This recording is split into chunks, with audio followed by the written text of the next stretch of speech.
Shalom, welcome to the Jewish Task Force, J.T.F. My name is Chaim Ben Pesach, and we have another program with the great David Ben Moshe. This will be one of the most important programs we can ever do, because on this program, we're going to show you that roughly 25% of the world's population is now Muslim. About 1/4 of the world's population is now Muslim. Over 500 million Muslims just on the Indian subcontinent.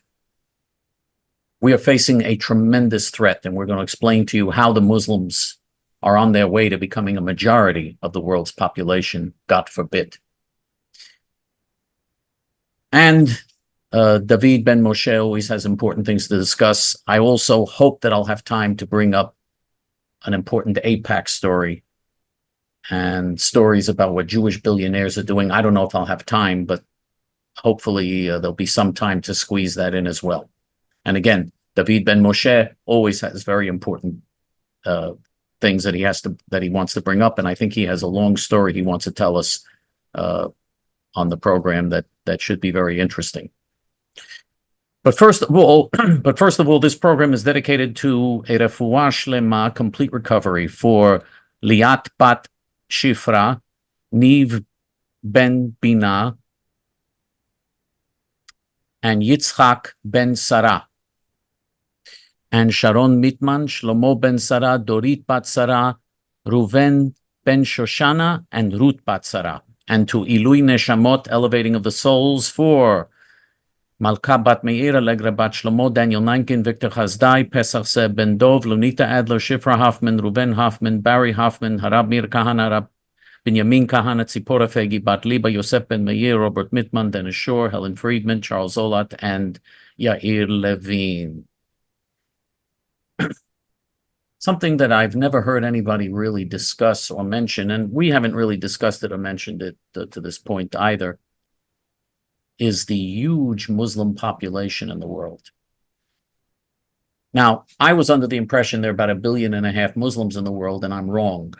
I was wrong. I'm behind the times. There actually are roughly 2 billion Muslims in the world. Conservative estimate is 1.9 billion, and there are estimates that it's over 2 billion. Well over 500 million just on the Indian subcontinent in India, Pakistan, and Bangladesh. So you're dealing with an enormous population and hundreds of millions of Muslims living in places like Indonesia. And of course, we have 500 million Muslims living in the Arab world and in Iran. So we're speaking about a very large population worldwide, a religion that again now has as its adherents roughly 1/4 of the world's population. About 25% of the world is Muslim. And because of their birth rate, which is much higher than the birth rate of non-Muslims in the world, the Muslims are going to become a majority of the world's population if present trends continue. And it can happen in 10 or 20 years. I don't know how long it will take. It depends on what the birth rates will be 10 years from now, 5 years from now, 10 years from now, 15 years from now in the non-Muslim world and in the Muslim world. But we're looking at the prospect of a majority Muslim world in the foreseeable future. And again, right now, do you realize 1 out of every 4 people on this planet is a Muslim? That means 1 out of every 4 people on this planet believe in the religion that says that the goal is to conquer the entire world for Allah, that the goal is to do what Muhammad did in the Arabian Peninsula when he slaughtered all non-Muslim infidels, that all non-Muslim infidels have to either be forcibly converted or massacred. That's what the Quran and the Hadith and Islam preach. That's where the Muslim world heads towards. Now, there are tactical changes here and there on the way when the Muslims are not strong enough to carry out their plan, but the goal is world conquest. The goal is to exterminate or forcibly convert all non-Muslim infidels. So in other words, we could have a world where the majority of the world's population is dominated by Muslims. A religion where in Egypt, for instance, 90% of Muslim women have their clitorises chopped off when they're 6 years old. 6-year-old girls are held down by their mother while the father cuts off their clitoris with a sharp with a rusty nail or a sharp can or some other sharp object, because that's what they have in Egypt. That's what they use. And the torture and torment of people in Islam, and the fact that it's a world of slavery. There are 57 countries with Islamic laws and Islamic domination. 48 countries have Muslim majorities, and another 9 countries have like 40% plus Muslim populations. So the Muslims are a plurality and dominate those countries, like Nigeria, for instance. And so you have a situation where there are 57 countries that are under the domination of Islam right now. 57 countries. Not one has any freedom. All of them are brutal dictatorships. You have no rights in any of the 57. Certainly non-Muslims have no right. Even Muslims don't have any rights. There's a dictatorship and a brutal secret police and barbaric policies there, and gangs and just tribal warfare and a horrific nightmare of a life. In Muslim countries like Saudi Arabia, Pakistan, and other Muslim countries, when a woman is raped, the woman is guilty. What does she do to provoke the rapist? What does she do to tempt him? The rapist is not guilty. The rapist is not punished. The woman often is stoned to death or murdered because she was raped. And the rapist is not guilty of anything. He doesn't get any punishment. This is so-called justice in many Muslim countries.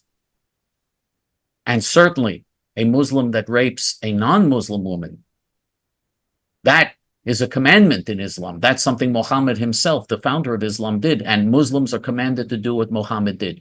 If you want an idea as to what Muhammad did to non-Muslims, non-Muslim men, women, children, babies, if you want an idea in modern times, just look at October 7th in Israel, in the outskirts of Gaza, in the outskirts of Gaza. If you see what the Muslims did there when they burned little babies alive in front of their parents, when they raped women in front of their husbands, when they raped daughters in front of their fathers, when they raped mothers in front of their children, when they cut people's body parts off bit by bit, torturing them, when they took women and stripped them of their clothes naked, Jewish women stripped them of their clothes naked and paraded them through the streets of Gaza before raping them and before gang raping them and massacring them. These are the type of things that Muslims are commanded to do, and the Muslims are very proud of it. They were bragging about it on TikTok and on all the media sites. They were showing their parents what they did. And when I say parents, teenagers writing home to their parents, and their parents were saying, "Oh, we're very proud of you. This is very good. This is what Muhammad did." This is the type of religion that now commands the support and adherence of 1/4 of the world's population, and it will be a majority of the world's population in the foreseeable future unless something changes, unless there's some change in direction. We've tried to warn you for so long. Our beloved leader, Mori v'Rabbi Harab Mir Kahana Zecher Tzaddik v'Kadosh Livracha Hashem Yikom Damo.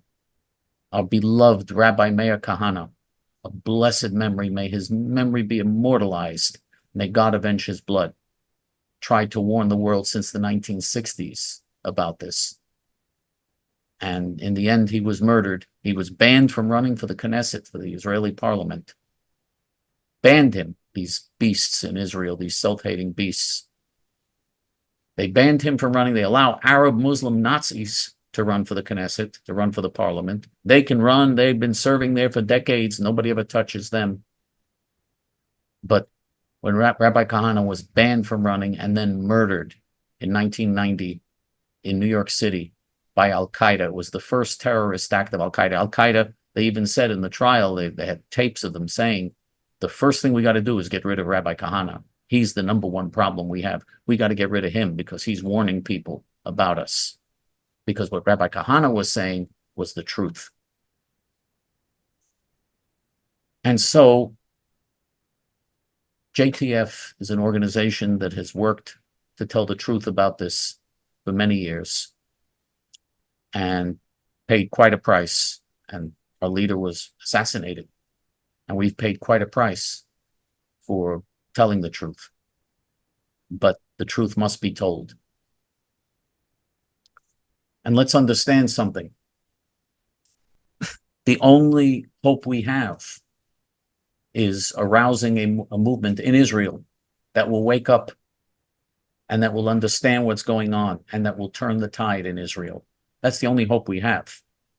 And the Hilltop Youth, they are that movement. You know, Syria with ISIS, it's not Islam against Jews, it's Islam against everyone else. Syria had ISIS and they burnt Arab Christians alive. Do you remember seeing them in cages? And they would burn them in the cage. Two little Christian boys, the younger one held onto his older brother's hand, and they were killed by Muslims, by ISIS, for being Christian. So it has nothing to do with Israel or being Jewish.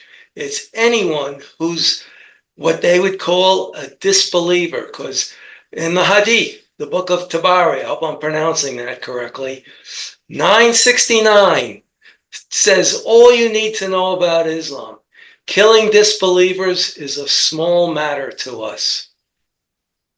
And they actually, if you look at the way they behaved when they committed the massacre against the Jews of Israel on October 7th of last year, you know, they were sadistically enjoying it. A soldier who's a decent moral person doesn't enjoy killing, doesn't enjoy going into the war because he likes the thrill of killing. That's a normal person wouldn't like that. That's very evil to enjoy killing. You have to kill to survive, to defend yourself. There are certain evil people who deserve to be killed, including the Muslim terrorists.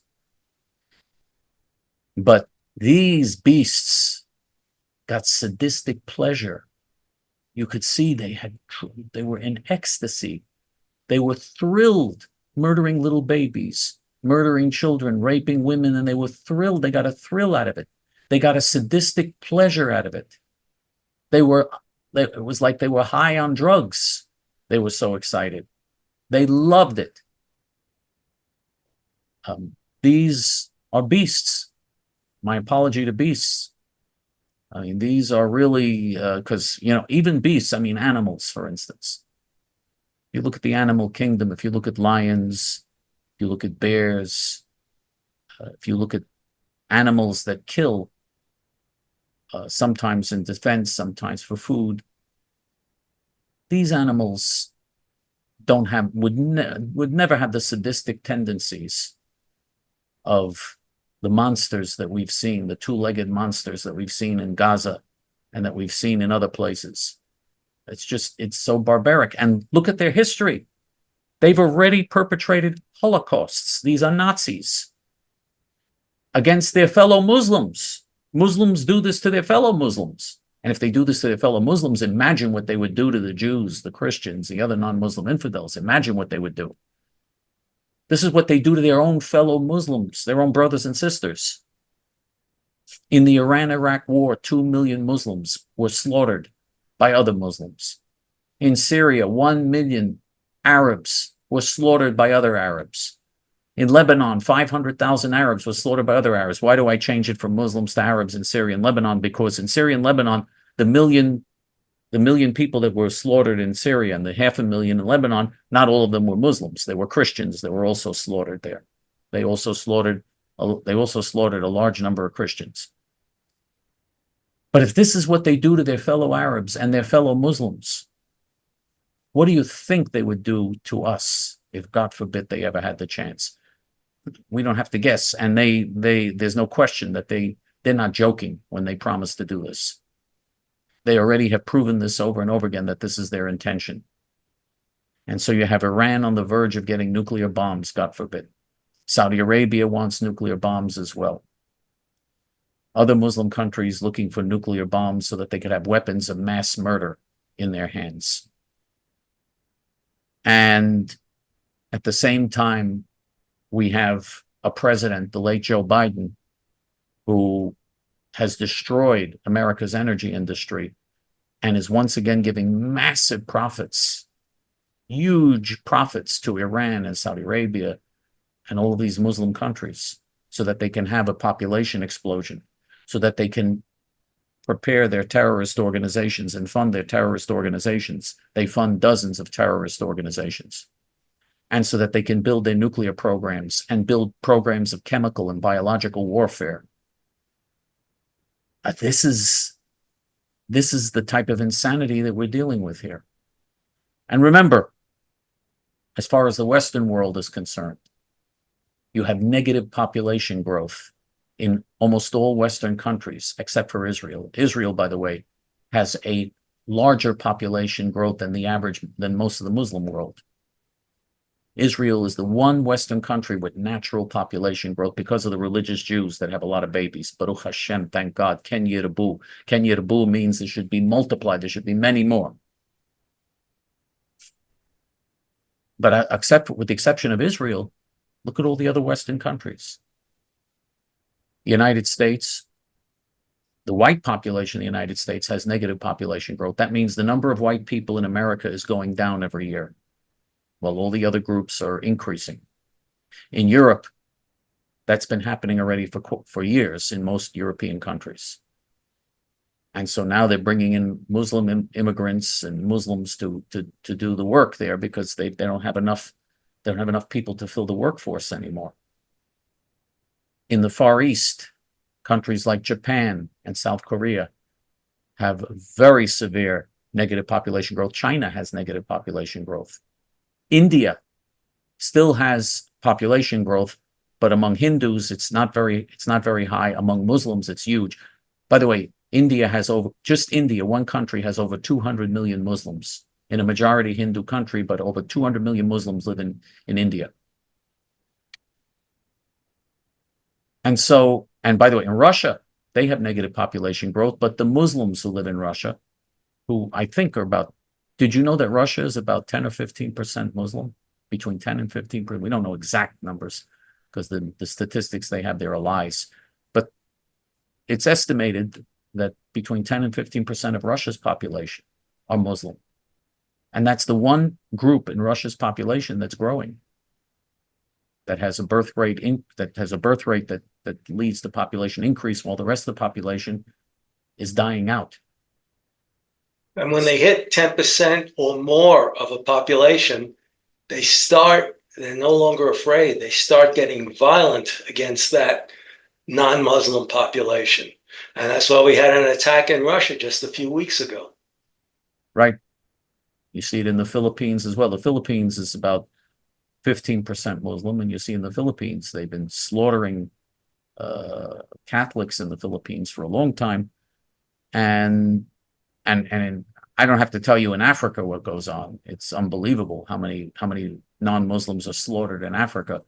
They've kidnapped thousands of girls in Africa, in Nigeria. Thousands of girls, they just kidnap and rape them and make them slaves. Thousands of Christian girls. So this is the world that we're headed into. Now, that's the bad news. The good news is that we're still going to win in the end. How are we going to win? I don't know exactly, but I know that God promises that in the end, all the prophets in the Bible, Yeshayahu, Isaiah, Yirmiyahu, Jeremiah, Yechezkel, Ezekiel, all the prophets promise us, Shmuel Hanavi, Samuel the prophet, all the prophets promise us over and over again, Moshe Rabbeinu, Moses, we're promised that in the end days, Be'acharit hayamim, in the end of days, God is going to save first Israel and then the righteous Gentiles. So that's going to happen. But until then, we could have tremendous death and destruction and suffering and nightmares. And many people will not live to see that beautiful day in the end when there's final redemption. They'll be slaughtered before then. Only a remnant will survive, we're told. And so only a remnant of the righteous will survive. Now, of course, we also believe in Techiyat HaMetim. We believe in resurrection of the dead. So we believe that the righteous, even who left this world, will eventually come back and will have eternal life. That's the Jewish belief. Do I believe that? I have no doubt that everything that Judaism and the Bible teach is true. All of it is true. I have no doubt. And we see it before our very eyes. We see all of these miracles coming about. But we are commanded to do everything we can to prevent the tremendous suffering and death and destruction that lies ahead of us unless we do the right thing, because God will, one way or another, God is going to bring the final redemption. But if it has to come without our doing anything right, with our being evil, if it has to come with our doing bad things, first of all, we may not be among the righteous to be saved, not in this world and not in the next. And second, the horrors and the fact that this can go on for a long, we can have another couple of 100 years of this. I'm not going to get into what Judaism teaches about when the redemption is coming and so on. Of course, when it comes is also affected by our behavior. It will come more quickly if we do the right thing. It will come later if we do the wrong thing. It'll be delayed. And again, the degree of suffering doesn't have to be any suffering. It can come quickly and magnificently if we do the right thing. There are people who are doing the right thing. There are Jews who are doing the right thing. And there are Jews who are doing the wrong thing. Now, again, remember, God has promised us that in the end, we're going to win. So no reason to despair. But there is reason to want to do everything we can to bring about that victory without the tremendous suffering that appears to be on the horizon. Now, you have Jews with tremendous power, and they use their power and influence for evil, like Zuckerberg from Facebook, or the Jews who control all these tech companies, billionaires with tremendous power, and they use their power and influence for evil, not for good. Michael Bloomberg, that hideous animal, who was the mayor of New York, this week he just gave $1 billion, another $1 billion he just gave to give free tuition and free scholarships for medical school for minority students. By the way, the Jews are a minority. You think any Jews are going to benefit from that? You think the Jews will be part of that minority free tuition program? You know who's going to be who will be the beneficiaries of that? The people who have been demonstrating on behalf of the Muslim terrorists and Hamas. Those are the people he gave $1 billion to last week. The people who are demonstrating and saying that Israel should be destroyed and wiped off the face of the earth and all the Jews should be annihilated. And this Jewish billionaire gave them $1 billion. And another woman we did on this program months ago, maybe even a year ago, I don't remember exactly when, but she gave $1 billion. I mean, this is just constant flow of Jewish billionaires giving massive amounts of money to all the enemies of their own people. What a sick, evil group of degenerates, and they will really pay. They'll be in kaf hakela. Kaf hakela means when an evil person in the next world after judgment, he's not in hell and he's just in limbo, facing endless torment in limbo, and being tormented relentlessly in limbo and uncertainty, constant uncertainty and limbo and torture beyond what we can imagine. That's what these evil, self-hating Jews who brought so much pain and suffering on the world will receive. Bezrat Hashem, God willing. May their names and memories be obliterated. May the name of the wicked rot. Well, I saw just a few minutes ago, well, about an hour and a half ago, in a parking lot, there was a pickup truck, a large one, and he had bumper stickers on the back of his truck. Now, this sounds like a righteous person to me. The bumper sticker said, "Free Palestine, wipe out Hamas." No, I don't like that. He may be a nice person, but what a stupid thing to say. That means he's saying there is a Palestine and that the problem is Hamas, that there are other Arabs who are not like that. That's what he's saying in the Baba because it's the stupidest thing you could say. That's ridiculous. There is no Palestine. There are no Palestinians. There's no such thing as Palestine. That Right, is but he was all the taking their land. own name and turning it against them. No, he's not doing that. He's saying that he's saying Hamas are the problem, and Hamas are persecuting the Palestinians. There are no Palestinians. The Arabs in Gaza and all the Arabs agree with Hamas. There is no significant percentage of Arabs who disagree with what Hamas did. They're thrilled with what Hamas did. They want every Jew annihilated, and that's what they would gladly, enthusiastically do if they had the chance. And by the way, they would do the same thing to every American and to every Christian and to every other non-Muslim. Slaughter all of them and enjoy every minute of it. This is people think, they have mothers and fathers and children and families just like we do. So they must be the same. They're not the same at all. Their culture is completely different. They do not think like civilized human beings.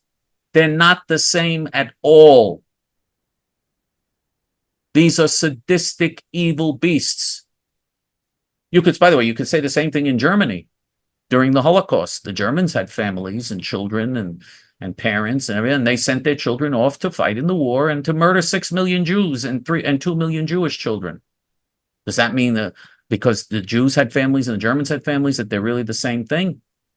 I mean, one became a nation of brutal, sadistic monsters, and the other became a nation of victims. The Jews became the victims, and the Germans became brutal, sadistic monsters during the Holocaust. We have a situation. Now, Germany became like that during the Nazi Holocaust, but we have a situation in the Muslim world where they've been like that for 1,400 years. For 1,400 years, they believe in it's a religious thing with them. This is something you cannot cure. And you're not going to change. They say, well, let's have a denazification program in Gaza. By the way, the denazification program in Germany worked not because the Germans stopped being Nazis, stopped exterminating the Jews. Germans still hate the Jews today. They still hate, and Germany still supports the Arabs against the Jews today. They still hate the Jews. But they realized that they couldn't win. That's why it worked. They realized they couldn't win, and they had a culture and a history before then that was not that of the Nazis. So they decided, well, let's go back to where we were. We just can't do it. So what they do now is Germany and the European Union give huge amounts of money to the Arabs to destroy Israel, to let the Arabs do the dirty work this time. They still want that goal of the Jews being wiped out, but they give the Arabs and the Muslims the ability to do the dirty work for them. And by the way, there are German Americans who are not like that because they're Christians, they're evangelical Christians. So this is not directed toward German Americans who are evangelical Christians. If they're German Americans or who are evangelical Christians or who are B'nai Noach or who are just righteous Gentiles, because you have people, Germans who several generations live in America, and they're not like that. They're not Nazis. And so they're not guilty of these crimes. And they're very much against the Nazis as well. So we're not referring to them. But the German people as a whole in Germany during the Holocaust, I mean, this became a nation of monsters, what they did. And they fanatically followed Hitler. I mean, that's a fact. The truth is, in the Muslim world, this has gone on for 1,400 years. You can't denazify them. First of all, you'd have to outlaw Islam. You have to outlaw Islam because Islam is the root of the problem here. You have a religion that tells them to go and slaughter people. Just read the Quran. See if what I'm telling you is true. Read the Quran. Read the Hadiths. Read their so-called holy books. Well, can I say something here? The Quran is an insane rant. It's not easy to read. First of all, you want to read a pre-1990 translation because since then, they've whitewashed it a bit. The Hadith is more of a history. It's written much better. If you want to understand Islam, I would read the Hadith first, which is quite a few books. And then if you want to tempt the Quran, because the Quran is in no chronological order. It goes from biggest chapter, for the most part, from the biggest chapter to the smallest chapters. And it's just insane. It's as if somebody just threw the pages up in the air and picked them up in any order, put them in a book. So you'll see there are so many commands to kill the infidels and how to kill the infidels. Yeah, but well, I mean, I've read the Quran, and I agree with you that it's very hard to read. And you see that they copied everything from the Jews and from the Christians. They copied in their book stories and distorted all the stories. But one thing's for sure, you read the Quran, you'll see that it's an uncompromisingly fanatical, violent, brutal, barbaric book. That's for sure. There, you know, the word love. Word love appears hundreds and hundreds of times in the Jewish Bible. You know, the word love doesn't appear once in the Quran. Not once in the whole Quran. I mean, I could go on to give you other instances. Winston Churchill said it's the Mein Kampf of war, that it's like Adolf Hitler's biography, Mein Kampf. He compared the Quran to Hitler's biography. That's Winston Churchill speaking, not Chaim ben Pesach. So, you know, and I agree with you. I agree with what David says, that earlier versions, you should read earlier translations of the Quran, because they are trying to sugarcoat the violent terrorist language. You know, they believe in taqiyya. The Quran teaches them, Muhammad commanded them to engage in taqiyya, which is deception. When you deal with the non-Muslim infidels, you're supposed to lie to them. You're supposed to engage in taqiyya and deception, which is what Muhammad did, and he bragged about it. Just like the murdering beasts who raped and murdered and burned babies alive and did these horrific acts were bragging about it to their family and sending pictures of it on their cell phones back to Gaza to brag about it. And the people in Gaza were all celebrating and dancing and handing out candy when this was happening. Muhammad brags in the Quran that he lies to the infidel, that he broke his word to them and made surprise attack on them after he signed a peace treaty. Muhammad brags about it, and that and the terrible things he did to them, and how he beheaded Jewish boys and Jewish men. Muhammad brags about these things. So they're getting this from Muhammad, and you have to outlaw the Quran. You think you're going to be able to outlaw the Quran? You think you're going to be able to do this? What is the solution? The solution is to support the Hilltop Youth. If the Hilltop Youth get to first base, the Arabs will be out of Israel. If the Hilltop Youth ever get power, the Arabs will be out of Israel. They're already doing it in Judea and Samaria. Tens of thousands of Arabs near the Hilltop Youth have already left Israel. They've left. They said, we can't take this anymore. They've left. I mean, and this is with the little that J.T.F. is giving them. Look at what they've been able to accomplish. So we got to do the right thing. And the right thing is to support the Hilltop Youth. That's the one force in Israel that is doing what's right now, and that could be a light unto the nations, a holy nation, nation of priests, in order to inspire the righteous Gentiles as well to take the right steps. By the way, AIPAC, the so-called Jewish lobby, they spent $25 million. $25 million to defeat Jamal Bauman, who is a vicious anti-Semitic congressman, a black, homosexual, open homosexual, anti-Semitic congressman who supports Hamas. And they wanted to replace him with someone named Latimer, who's not Jewish, a guy named Latimer. I think he's Irish, who also supports a Palestinian state. Vladimir is Irish. What? Vladimir is Irish? No, Latimer. Oh, Latimer. Okay. Latimer. Okay, I'm glad you mentioned that, because I mean, maybe people are people hearing me clearly? You think it's... Well, I didn't hear Latimer. I heard it sounded like Vladimir. Okay, no, Latimer. That's the last name of the guy who defeated him. AIPAC spent $25 million to defeat this guy. What does this accomplish? What's the difference? What's the big deal here? You're so worried about such nonsense.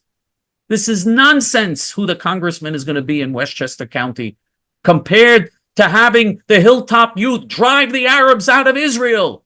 How can you compare this? If you gave me $25 million, I would save Israel tomorrow. We could drive the Arabs out of Israel and show the whole world how to do the right thing.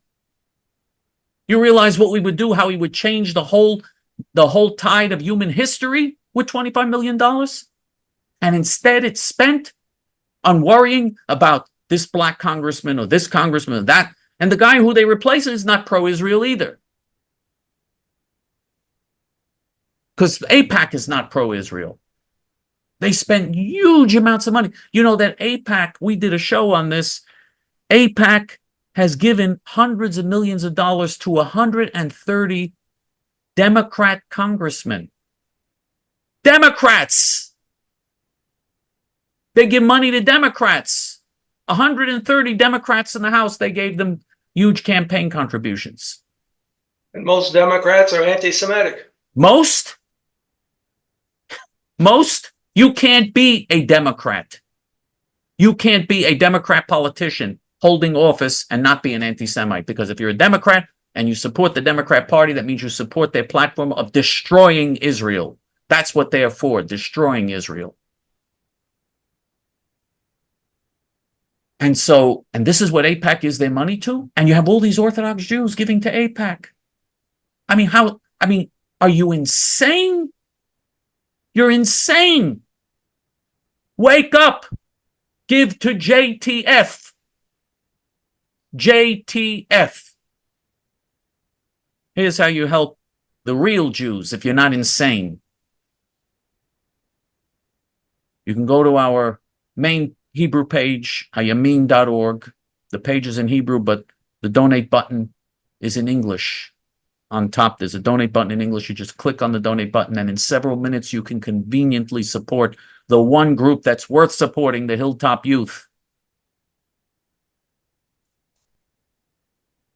If you don't want to do it online, if you want to do it through regular mail, you make checks and money orders out to J.T.F. and send it to J.T.F. P.O. Box 650327, Fresh Meadows, New York, 11365. When are you going to wake up and realize, and everybody can help to a certain degree, and everybody should help to a certain degree. That's what we're in this world for. That's what God put you here for. So let's get moving on this and help the heroic Hilltop Youth. They're putting their lives on the line to save the Jewish people and to save Israel and to make this a better world. If they're putting their lives on the line, shouldn't you at least be willing to put your signature on the line of a check to help them out? David? Well, I was watching students in Sweden, a video, and they refused to sing happy birthday to an 11-year-old Jewish girl in Sweden. I guess they do it for all the kids when it's their birthday, but they wouldn't sing it for her because she's Jewish. Meanwhile, in this country, we have the election going on with Joe Biden. I just want to say, by the way, about Sweden, if I can, just for a moment. Hitler would not have been able to carry out the Holocaust without Sweden. They provided him with the steel and the metal support that he needed for his military. The reason Hitler invaded Norway, one of the reasons he invaded Norway was because he wanted easier access to the Swedish factories and the Swedish exports to Germany. Sweden was helping Hitler during the Holocaust. The nerve of them to dare say anything against Israel. But kaf hakela means, remember what I told you about kaf hakela? Someone will be in limbo, in torment and torture in limbo. That's what's coming. That's what's coming. You won't be singing happy birthday to anyone then. David, I'm sorry. Go ahead. Well, Denmark, another Scandinavian country during the Second World War, and they were invaded by Germany, but the king refused to have the Jews wear a golden star, yellow That's a star. myth. By the way, he it's a myth. That's a myth, David. That really didn't happen. But anyway, okay. It's a myth. Never happened. Oh, I heard the king put a star on. Never happened. Where's a picture of it? Show me pictures of that. They claimed all the Danes walked through the streets with stars. Show me a picture of it. Never happened. That I never heard. I just heard the king put on a star. Never happened. But anyway, go ahead. And Denmark today is also anti-Israel and anti-Semitic. But anyway, you know, hypocrisy has no limits. Anyway, go ahead, David. An interviewer was walking along. He's conservative, but when he interviews, he's moderate, right down the middle. He plays somewhat dumb, like you don't know if he's left or right. And he was interviewing white men, totally out of shape, about 60 years old, and asking, this is California, asking them if they were going to be supporting Trump or Biden.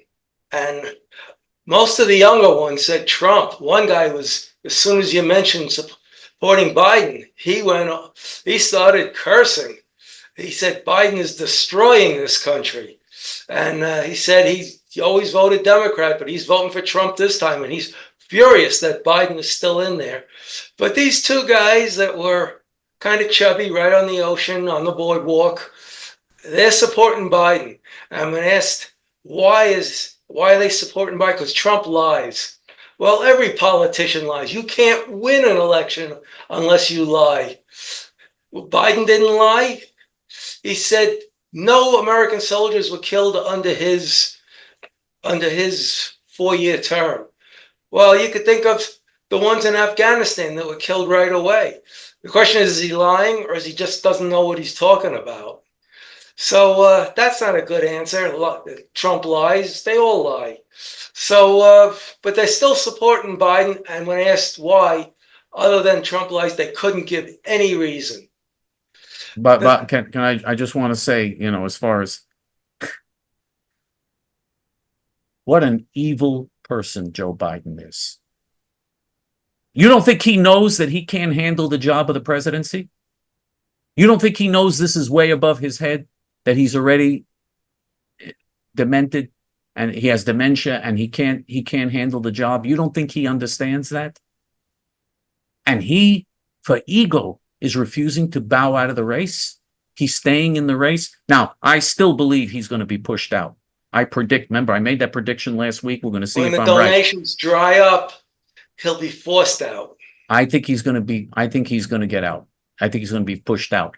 And I know that there are people saying, well, he's decided to stay in and that's it. And you just got to accept it. Which, by the way, I would be delighted. I want him to stay in. I would rather run against the corpse. But the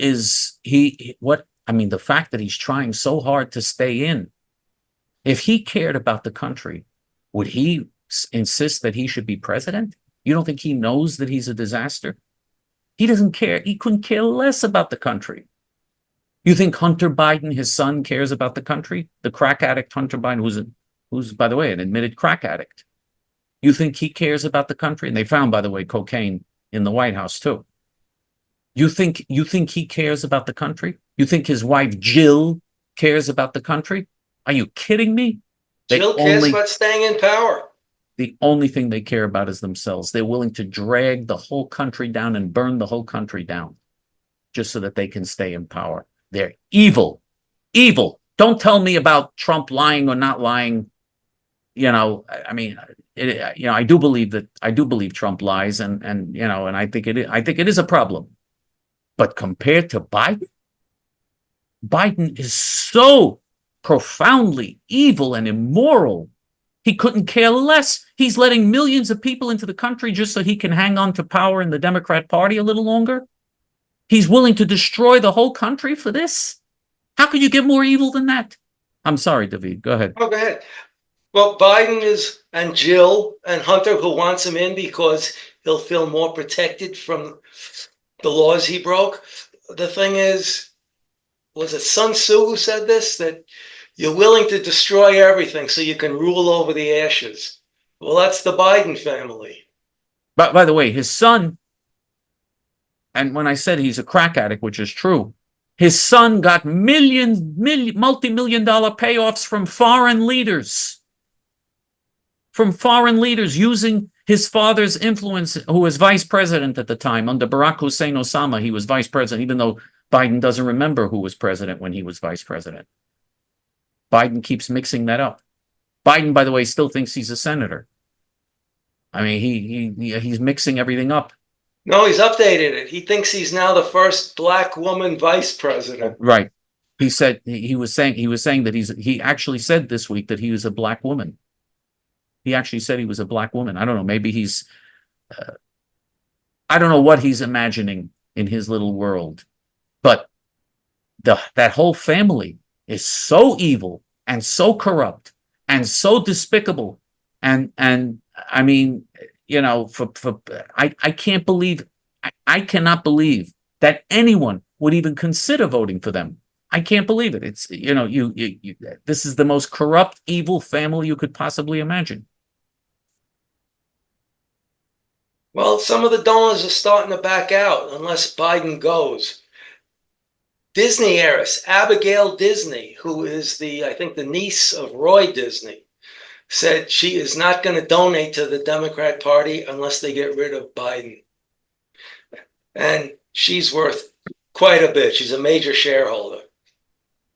And when you see Biden and he's lost, he walks out on stage, doesn't know where he is. And then when he's finished speaking or just sitting there and shaking hands with somebody and he has to get off the stage, he doesn't know where to go. He doesn't know where he is. Well, every president, before they have to go on a strange stage, that stage is drawn out on paper for them. And they tell you they have to do this first, you have to do that. You go to this podium and it's right here in the middle and it's all on paper. It's all drawn out for you.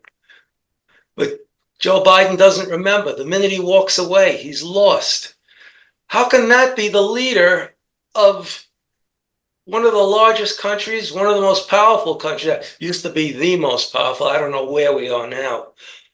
But how can that be the leader of not only one of the most powerful countries, but he's actually the leader of the free world, a man who can't even tie his own shoelaces, a man who's given directions of what to do just minutes before he does it, and he can't remember, and he's lost, and he has to be escorted off the stage.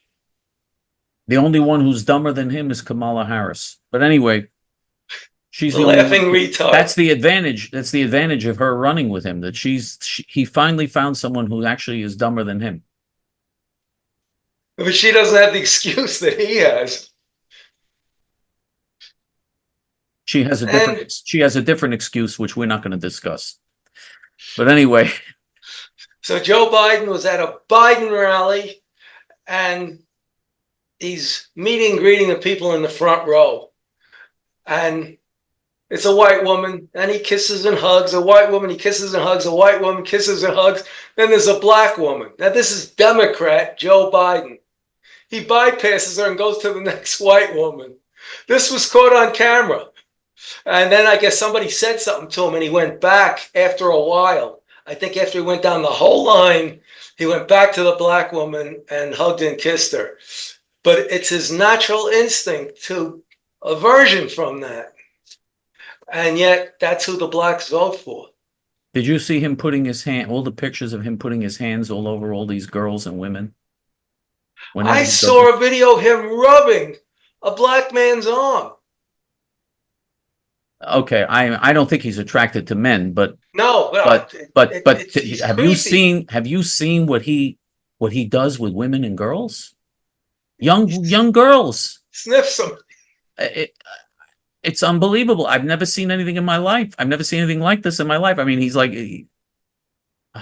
a very weird person. A very weird person. Even when he met the Pope, it looked like he was sniffing the Pope. I could just imagine what the Pope was thinking. Get away from me. But he said he was doing a heavy job. I can see it. He's doing the work of 3 men, Mo, Larry, and Curly. And there's talk of putting one of those chairs that slide up the staircase or slide down the staircase. on the ramp to the Air Force One. What are they going to call it? Chair Force One? You remember? You remember when he came saying he thanked the congresswoman in the district. He thanked her for for sponsoring legislation and for being such a great congresswoman. The only problem is she was dead for 10 years. You remember that one? Yes. And then the president of France, he said he met with the president of France, who had been dead, Francois Mitterrand, who was dead for more than 20 years. He met with him also this week. This week, he just told me, you've been dead for more than 20 years. You remember the other congressman? He went to another town. He met the other congressman. He said, stand up, stand up. So he wants to stand up so they can be applauded. And the congressman was in a wheelchair. The congressman was a cripple. And he's telling him, stand up, stand up. I mean, this is just unbelievable. And by the way, talk about lying. That's not lying. Saying I can do the job and I'm capable and I'm not having I don't have any mental problems or the dementia. That's not lying. What they've done all this time telling us that he's capable of being president, that's not lying. Even George Stephanopoulos, who's Democrat right down to the bone, interviewed him earlier this week. And Stephanopoulos has come out against him, saying he can't be president. He doesn't know what he's saying. And yet you look at Morning Joe Scarborough and his wife, what's her name, Mika Brzezinski? Is that? No. Her father, the Nazi. Her father's a Nazi. Yeah. They're arguing with doctors who are devout Democrats who are saying Biden is not capable of being the president. And she's arguing with them. She wants Biden to run, and so does Morning Joe Scarborough. Wasn't he a Republican congressman? Boy, did he do a flip. I also want Biden to run. I do too. I'm all for it. And I don't think you would elevate the IQ of the presidential candidate if you had Kamala Harris as the candidate. I don't know. I'm sort of torn because she's also very problematic as a candidate. So, but I think Biden would probably be even weaker than her, I think, at this point, because he's so, but the weaker the candidate, the better. Well, if she makes a mistake while campaigning, she can just laugh it off. She doesn't have to worry because the media won't cover it if she makes a mistake. The media only, every little thing that Trump does, the media, wow, look at this. Yeah, and then look at how the media covered up for Biden all this time. Until in the debate, they just couldn't because the whole country saw it with their own eyes. But until that debate, the media nonstop was covering up. And not only was the media covering up for him, they were saying, how dare you? How dare you question this? How dare you say this about him? This is ageism. You remember that? Yeah.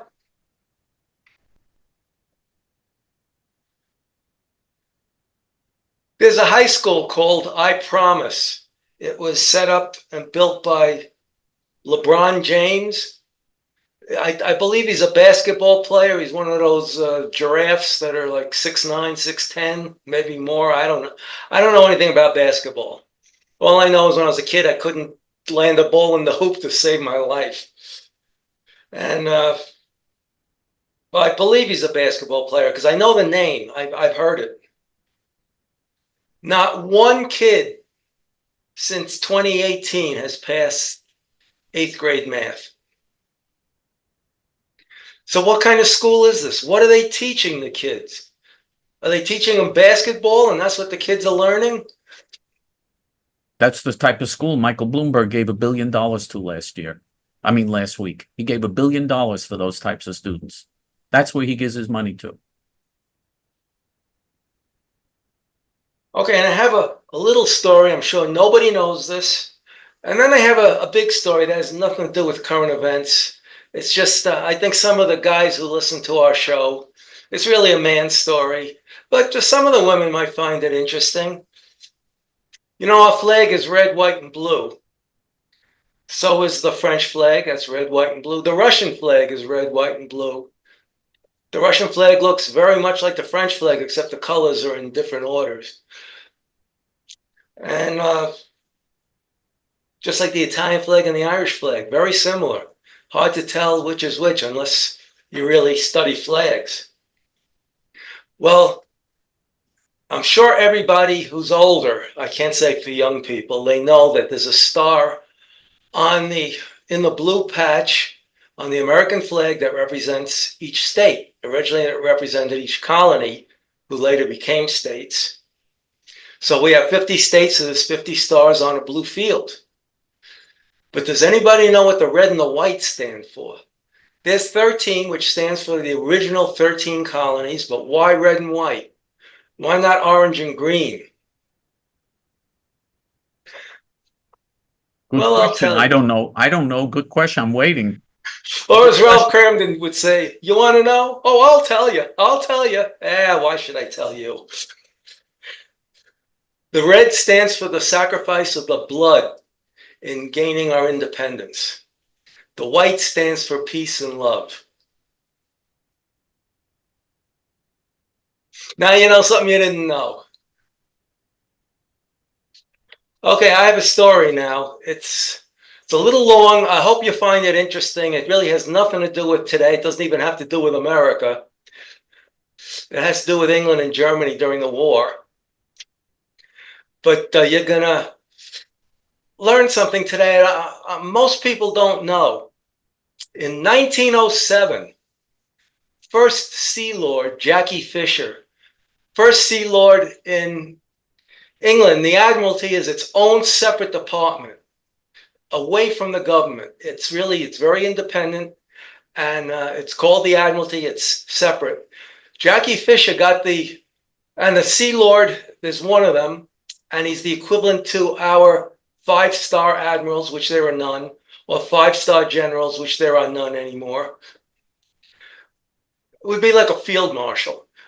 And Jackie Fisher got the bright idea to take the big guns, which were not very big in 1907, off of a cruiser. And of course, a cruiser's gun is not as big as a battleship's, and replace it with a turret with 2 battleship guns in the front and 2 battleship guns in the back.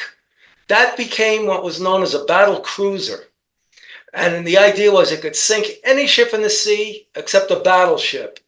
And because it was a cruiser, it was light, it was fast, it was maneuverable. If it ever came across a battleship, it could turn and run and get away. It was never meant to fight a battleship. Now, in World War I, the average speed of battleships was 16 to 20 knots, which is not very fast by World War II standards. And the British had a battle cruiser fleet, and the battle cruisers got bigger with more big guns, usually maybe 3 turrets with 2 guns in each, and the Germans followed suit. The German gunnery was a little more accurate, and in a skirmish before the big sea battle in 1915 of Jutland, German battle cruisers were blowing up in the battle. So Germany corrected the problem. England didn't know there was a problem. So in the Battle of Jutland, Admiral Beatty, who was probably a 2-bar admiral, he was in charge of the British battle cruiser fleet. And their ships were getting blown up by the German battle cruisers because the German gunnery was a little more accurate. So the Germans had fixed that problem the year before by making sure these heavy doors were shut between one compartment and the next. The British didn't know that. So their battle cruisers were blowing up, and Admiral Beatty said, there seems to be something wrong with our bloody ships today. And he was saved by Admiral Jellicoe coming in with the main British battleship fleet. At the same time, the German battleship fleet was coming in, and it was a pretty good standoff, but the British had overwhelming numbers. So eventually the Germans retreated back to Germany, and that was the last you saw of their fleet, even though it was still there. Most of it was still there. You didn't see it again. Well, when the war was over, England decided to build 4 huge battle cruisers it was called the Admiralty class, and the HMS Hood was one of them. And they decided that we don't need these ships. The war is over. So let's build ocean liners instead. So here was this giant battle cruiser with 30 knot speed, which was exceptional for 1919, 1920, 1921. It was so much faster than any battleship, and it had the guns of a battleship. It had 4 turrets of 2 15-inch guns in each one, plus the great speed. It was shown all over the world between wars. It went from port to port to port to show British naval power. Well, it was one of the ships sent out after the Bismarck in the Second World War. Now, in boxing, if somebody is a strong puncher, but they're not really a good boxer, you say they have a puncher's chance, and the boxer, the talented boxer, is usually going to win unless the big puncher lands that one knockout blow. Well, the Hood, being a battle cruiser, and it was upgraded many times to increase the armor thickness. In fact, the extra weight made the Hood ride so low, it was known as the wettest ship in the fleet. But they never reinforced the deck. So it was very thin armor plate. So the Hood met the Bismarck, and they only had a puncher's chance. The Bismarck was a generation newer. The keel was laid in 39, I believe. The newest radar on it, the rangefinders, even the manual rangefinders, were state of the art. So here comes the Hood and the Prince of Wales, which was a battleship, not a battle cruiser. But the Prince of Wales was new, and it had a 4-gun turret in the front, a 4-gun turret in the back, and those 4-gun turrets caused the British a lot of problems. There was a 2-gun turret in the front too, on top of the 4-gun turret. But the Prince of Wales was so new, it was just full of bugs. So the Hood goes in following Admiralty procedure, and it charges in at full speed. But what they didn't know was that the heavy cruiser, Prince Eugen, was a German heavy cruiser. It was a big ship for a cruiser. And the Bismarck had put the Prince Eugen in front because testing the big guns on the Bismarck knocked their radar out. So they wanted the radar on the Prince Eugen. So the Prince Eugen was leading, and the Hood opened fire on the Prince Eugen. And before they realized that that wasn't the Bismarck, they charged in, and then they turned to bring the rear guns to bear too. So they'd have all 4 turrets. And the Bismarck also had 4 turrets of 15-inch guns. But the Bismarck was a battleship, not a battle cruiser. So the Bismarck landed a hit on the 3rd salvo. It hit the Hood, and it blew up just like those ships did in World War I, because the British never figured out the problem. A battle cruiser was never meant to take on a battleship.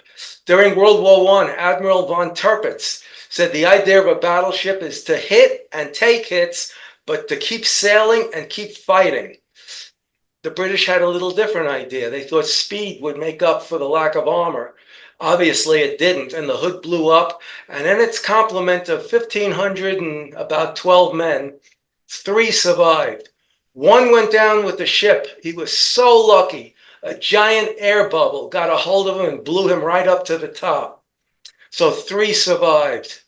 And then, of course, the Prince of Wales, which could barely fire its guns, was no match for the Bismarck, although the Prince of Wales landed a hit right over the oil tanks on the Bismarck. But the Prince of Wales, the bridge was hit, and that was it. It had to retreat. And later it was sunk when it was sent with another battleship to Singapore to defend Singapore from the Japanese. In 60 minutes, Japanese planes sank both British battleships. So they finally caught up with the Bismarck because you probably saw the movie, the little swordfish planes that looked like they should have been flying over the trenches in World War I were able to fly so low that German anti-aircraft guns couldn't reach them. They couldn't depress the gun enough to get these planes. And they probably had a maximum speed of 120 miles an hour. A lucky torpedo hit the Bismarck in its rudder and propellers, and it gave the Rodney and the King George V the chance to catch up. Now, if you see the movie, it was really a good movie. little mistakes here and there. You'll see the King George V looks like it's the one that does the most damage to the Bismarck. It was actually the Rodney. And the Rodney was a strange-looking battleship. The bridge was not in the center of the ship, like every other ship in the world. The Rodney and the Nelson, the bridge was in the back of the ship, and all the gun turrets were in the front. 3 gun turrets of 3 16-inch guns. So it's been noted that when a big ship like our Iowa-class battleships fire a broadside, the ship slides a little in the water. The Rodney, with all turrets in the front, probably went around in a little circle and had to come back. But they're the ones that scored the most hits on the Bismarck. The King George had the 4 gun turrets in the front and back, just like the Prince of Wales, because the Prince of Wales was a King George class battleship. But the bugs were out of it. And they believe they sank the Bismarck. When the Bismarck was damaged beyond repair, Germans always had a big bomb in it that scuttled the ship, and that may have happened. Nobody knows. The British sent the Dorchester to finish it off with torpedoes, but the armor plate on the Bismarck was so thick, it probably did no damage. The Germans probably scuttled the ship. And out of a complement of over 2,200, and there was quite a few hundred in the sea, the British picked up 115, using the excuse that they didn't want to get hit by U-boats. So they left all those sailors in the water to drown. And it was really revenge for the Hood. That's why they did it. And now you know the real story of the Hood. It had a puncher's chance. If they would have landed their shells on the Bismarck, they could have sunk the Bismarck, but the Bismarck was a generation newer, and it had a maximum speed of 27 knots, only 3 knots slower than the Hood. So he had a battleship against a battle cruiser. The outcome was pretty obvious. And I know it had nothing to do with what's going on in the world today, but I know most guys saw that movie, Sink the Bismarck. It was pretty accurate. The part of Captain Shepard would have been played by should have been an admiral. And the Rodney did the most damage, but otherwise the movie was very accurate. And if you want to know why they couldn't shoot down these slow biplanes that carried the torpedoes, it was because they couldn't depress the guns low enough to get them. And as what was that guy, Harvey something? Now you know the rest of the story. Okay, fascinating. Once again, I think this has been an important program, and you know that what we need. You know that we need people to get involved and to help now in order to make a difference. That's what's needed. In your heart, you know we're right. And in your guts, you know they're nuts. For J.T.F. until next week, this is Chaim Ben Pesach. Shalom.